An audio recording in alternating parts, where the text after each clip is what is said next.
11 जानेवारी 2024. खरं तर साधारण जानेवारी महिना उजाडला आणि मनामध्ये आणि डोक्यामध्ये, ज्याला केओस म्हणतात, म्हणजे गोंधळ असा सुरू झाला. आणि जे काय त्यातनं निघालं त्याला मी रामचिंतन म्हणते आहे. ही श्रीराम जन्मभूमी मोठ्या कार्यक्रमाकरता सजते आहे, तयार होते आहे. मूर्ती रामलल्लाची, नवजाताची, रामसीतेची, का रामलक्ष्मण सीतेची, की पंचायतन मूर्ती, इथून वाद चालू आहेत. तुलसी रामायण वनिता समाजमध्ये सांगितलं तेव्हा विविध प्रकारची रामायण कथा वाचली.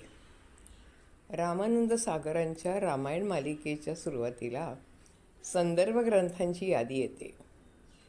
किती जणं त्यात हे ग्रंथ वाचतात ठाऊक नाही, पण वादासाठी वाद घालून राजकारण चालू आहे. समर्थ म्हणतात, तुटे वाद संवाद त्याते म्हणावे.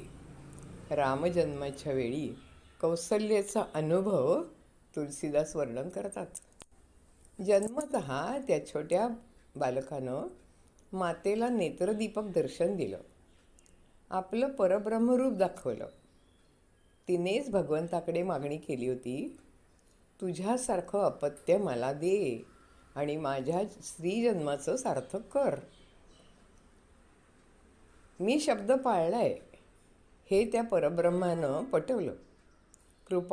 कृपाळू रूपाची ती प्रार्थना करते. आपण मायेत गुरफटून गेलेलो असतो. प्रत्यक्ष देवदर्शन झाल्यावर काय हवं, काहीच राहत नाही मागण्यासारखं. पण नाही, आम्हाला लौकिकाचा विचार सुटत नाही. रामाची माता असली तरी ती माताच. तू माझ्या पुत्ररूपामध्ये आला आहेस, पण मला त्याचा विसर पडू दे, नाहीतर मी तुझ्या बाललीलांचं सौख्य अनुभवू शकणार नाही. भगवंत भक्तांच्या इच्छेला मान देतो. परत बालक होतो आणि तुलसीदास म्हणतात, रोदन ठाणा, म्हणजे रडायला लागला. आणि एक जन्म झाला आहे कौसल्याच्या मोठी बालकाचा, हे सर्वांना कळतं. असा ह्या पदाचा शेवट आहे. परब्रह्म एकच एक आहे, आहेच आहे. ते परिस्थितीनुसार मायेच्या आधारे साकार होतं, अनंत रूपामध्ये साकार होतं. रामाबद्दलचा भक्तिभाव ज्यांच्या मनात आहे त्यांना साकार मूर्ती दिसणारच नाही. नेत्र बंद असतील, आत रामायण दर्शन चालू होतं. आदर्श अवतार राम प्रगट होईल, जणू षड्गुणेश्वर साकार होतो. राम हा आदर्श पुत्र आहे, आदर्श बंधू आहे, आदर्श पती आहे, आदर्श राजा आहे, आदर्श मित्र आहे. त्याचं अनुकरण करणं कठीण आहे. खूप पल्ला गाठायला हवा आहे. आपल्यातले दोष, उणिवा आधी शोधायचं. जाणीवपूर्वक त्या दूर करण्याकरता अखंड आणि योग्य प्रयत्न करावा लागतो. रामाचे गुण रामबाण आहेत, त्यांचा अंगीकार करायचा. रामापेक्षा पूर्णावतार श्रीकृष्ण आम्हाला जवळचं वाटतं. मथुरेतील त्याच्या बाललीला मनमोहक आहेत. गोपी होऊन त्याचे लाड करताना धन्य वाटतं. त्याच्या खोड्या सहन होईनाशा झाल्यानंतर यशोदेकडे तक्रार करायला धावायचं. राम राजवाड्यात लाडात 4 भावांसमोर वाढला, 4 भावांच्या समवेत वाढला. आकाशातला चंद्र चेंडू म्हणून खेळायला हवा असा हट्ट धरणारा रामचंद्र आमच्या आटोक्यातच येत नाही. राम 4 स्तरावर आहे. एक प्रत्येक शरीरातला, म्हणजे पिंडातला, ही पिंडातली जाणीव आहे.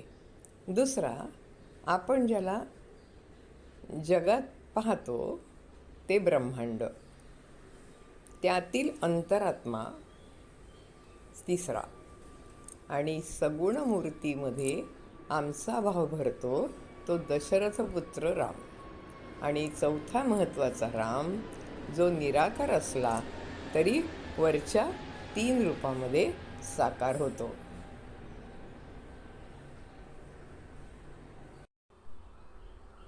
अवतार. परित्राणाय साधूनां विनाशाय च दुष्कृतां. भगवंत अवतार कधी येतो? अधर्म माजला की धर्मस्थापना करण्याकरता दशावतार मानलेत. त्यांचा युगानुसार क्रम मानवी उत्क्रांतीशी जोडलेला आहे. अवताराचा प्रवास जलचर ते मानव असा आहे.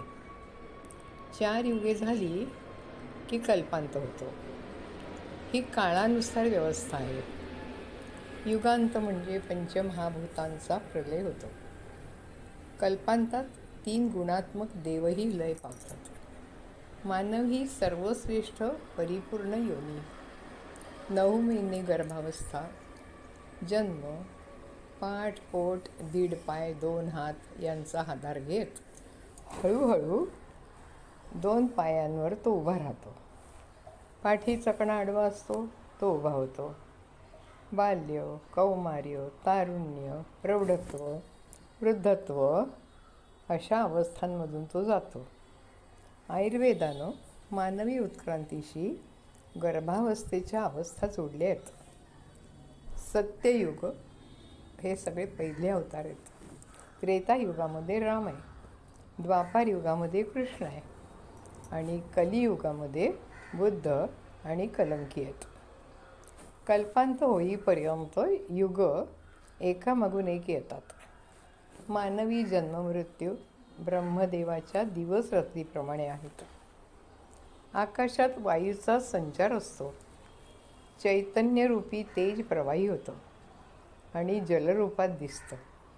ही गर्भाची प्राथमिक अवस्था.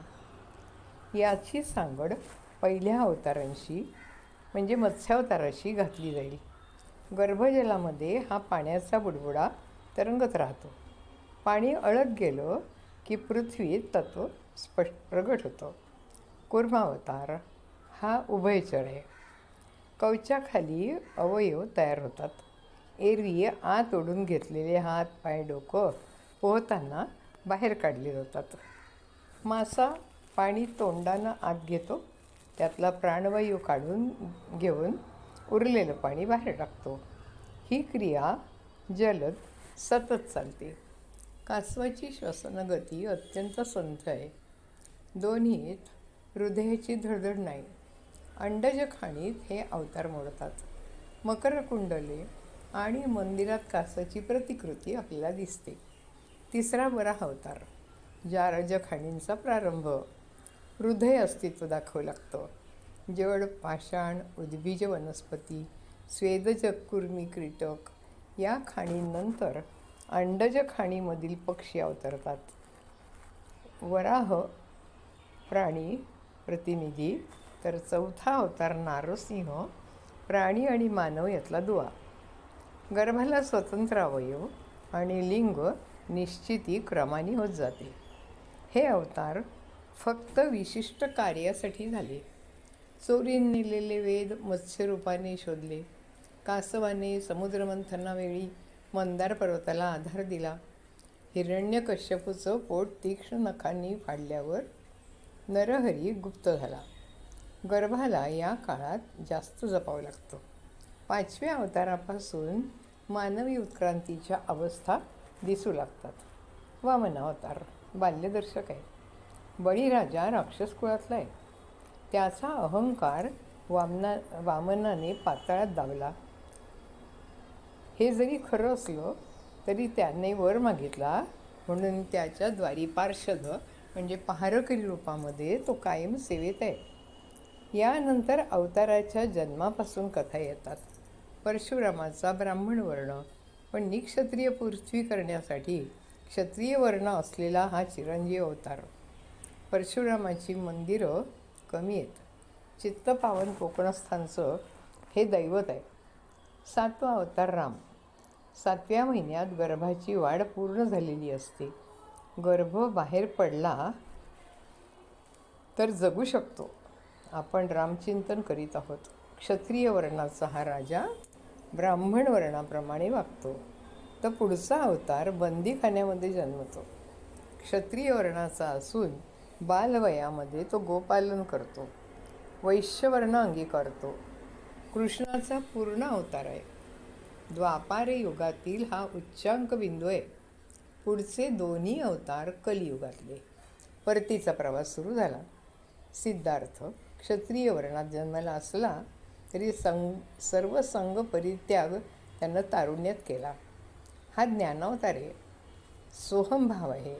कलंकी रूप पुन्हा उभय योनीचं मानलं जात आहे. मानव आणि घोडा कलियुगाचे हे 52वे सहस्र चालू आहे. 9 महिने मातेच्या गर्भात सोहम जपणारा बाहेर येताच अज्ञानाच्या गर्तेमध्ये पडतो. त्रिविध तापाला सामोरे जाऊ लागतो. या जन्माचं सार्थक करून घेणं पूर्वसुकृतानं त्याच्या हाती असतं.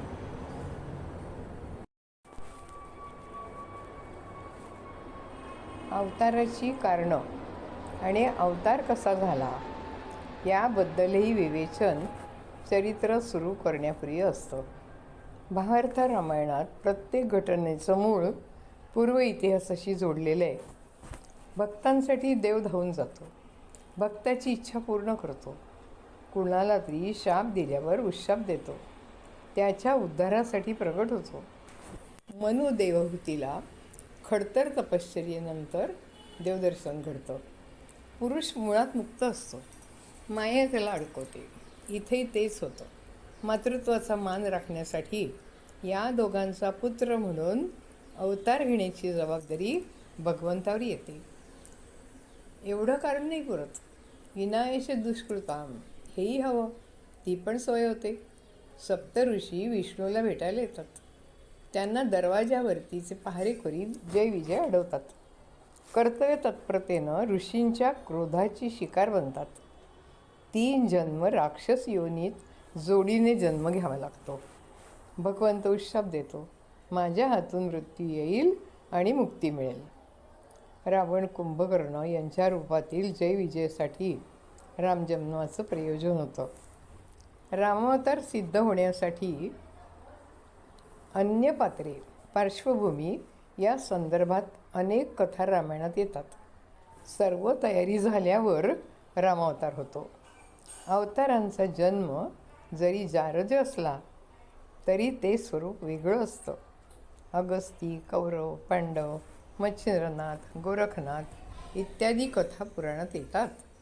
पुत्रकामेष्टी यज्ञ देवता पायस दशरथाला देते आणि राम आपल्या 3 भावंडांसह जन्म घेतो. त्यातलाच एक भाग वानरी अंजनीच्या हाती पडतो. रामभक्त चिरंजीव मारुतीराय प्रगटतो. भगवंत पूर्ण करतो. मारुती शंकराचा अवतार मानलाय. केसरी पुत्र हनुमान पवनपुत्र आहे. या सर्वांची सांगड कशी घालावी हे पण कथानकातून उलगडतं. एक मजेदार संदर्भ रामाच्या वानर सेनेसाठी येतो.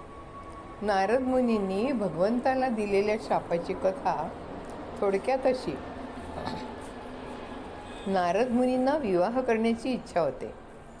स्वयंवरासाठी योग्य रूप नारद मागतात. भगवंत वानरासारखं त्याला रूप देतात. साहजिकच स्वयंवरात त्यांची अवहेलना होते. शंकराचे गण त्यांची चेष्टा करतात. क्रोधित ब्राह्मण म्हणजे नारद मुनी शाप देतात. भगवंताला म्हणतात तुला मानवी जन्मात स्त्रीविरहाला सामोरं जावं लागेल.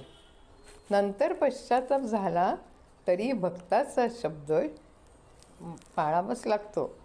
शिवगण वानरी रूपामध्ये हसले म्हणून त्यांना वानरी योनीत जन्म होईल असा शाप देतात.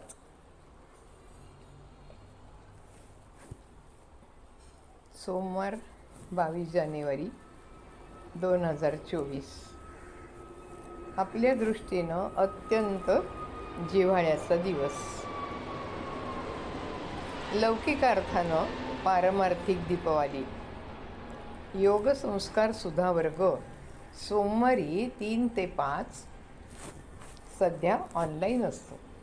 15 जानेवारीला नेहमीप्रमाणे न्यासमुद्रांसह गायत्री मंत्राचा जप झाल्यावर रामजन्मभूमी मूर्तीची प्राणप्रतिष्ठा या निमित्तानं सज्जनगडवरील दैनंदिन उपासना पठण प्रारंभ केला. आज या उपासनेच्या जोडीला हनुमान चालीसा, संकटनाशन स्तोत्र, रामस्तुती, कौसल्या परब्रह्मदर्शन, पाळणा, आरती इत्यादीचं पठण होईल. सोमवार दिवस शंकराचा. श्रीराम आणि शंकर भगवान यांचे नाते अलौकिक आहे, आदर्श आहे. आमचा वर्ग सोमवारी 1997 पासून रूपे बदलत अखंड चालू आहे. सर्व देवपूजा, अभिषेक सुक्त, दासबोध पारायण, पत्रद्वारा दासबोध अभ्यास वर्ग, भजन, तसंच गीता, ज्ञानेश्वरी, भागवत, पातंजली योगसूत्र यासारख्या ग्रंथांचं पठण होतं. त्या जोडीला श्री अंबिका योगकुटीराप्रमाणे आठवड्यातून 3 दिवस योग साधना अशी विविध प्रकारची उपासना होते. माझे सासरे धर्मभूषण रामचंद्र हरी जोशी आणि पदा अभ्यास मंडळ चालवणारी माझी आई व्यायाम शिक्षिका, स्वातंत्र्यसेनानी सुधा दाते यांच्या जन्मशताब्दीचे निमित्त प्रेरणादायी ठरलं. माझे वडील केशवगोपाळ दाते यांच्या संस्कृत पठणाचे संस्कार माझ्यावर बालवयापासून झाल्यानं मी हा व्याप सातत्याने करू शकते. पार्ल्याच्या दासबोध अभ्यास मंडळानं सोपवलेली मुंबई केंद्राची जबाबदारी ही पुण्याई पण यामागे आहे.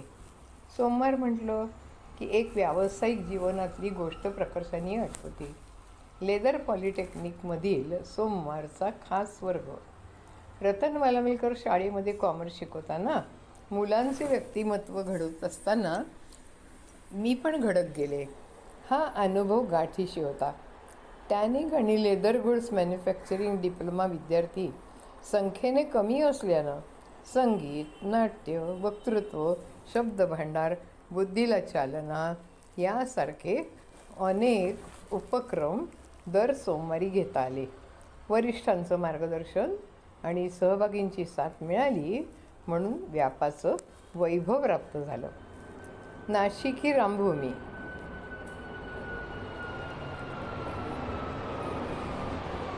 तिळभांडेश्वर गल्लीतील दातेवाड्यात बालपणी त्या मातीचे संस्कार माझ्यावर घडले.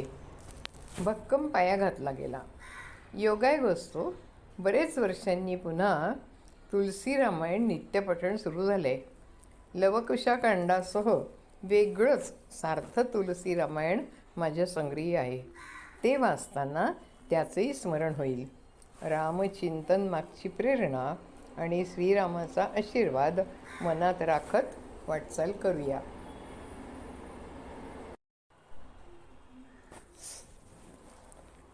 अयोध्येमध्ये राममूर्तीची प्रतिष्ठापना.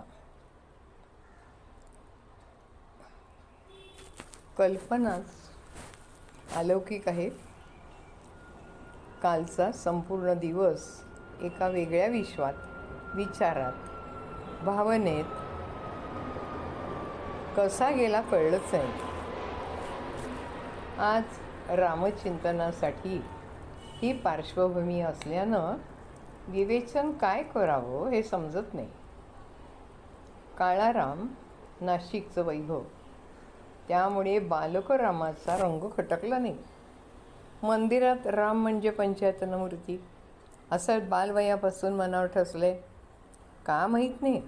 मला त्या मूर्तीमध्ये म्हणजे त्या रामलल्लाच्या मूर्तीमध्ये विठोबा पांडुरंग प्रतीत होऊ लागला. कदाचित कपाळावर लेखाटलेल्या तिलकानं मकरकुंडलांना असेल. आणि आठवला समर्थांचा अभंग. इथे का रे उभा श्रीरामा, काय केले धनुष्यबाण. इथे मात्र रामाच्या हाती धनुष्यबाण असल्यानं हा प्रश्न समर्थ विठोबाला विचारणार नाहीत. भाव तसा देव रूप घेतो. निराकार साकार होतो आपल्या कल्पनेप्रमाणे. आपण कल्पना करतो आणि तो रूप घेतो. सज्जनगडावरील राममूर्तीची प्राणप्रतिष्ठा झाली नाही. समर्थांच्या शेवटच्या दिवसात मूर्ती आल्या. समर्थ क्षीण झाले होते. त्यांनी मूर्तीच्या डोळ्यांवर लावलेलं मेण दूर केलं आणि मूर्तीच्या डोळ्यांकडे एकाग्रतेनं ध्यान लावून त्यांनी प्राण सोडले. समर्थांचं चैतन्य मूर्तीच्या नयनात विसर्जित झालं. प्राणप्रतिष्ठेपर्यंत मूर्तीचे डोळे झाकलेले असतात.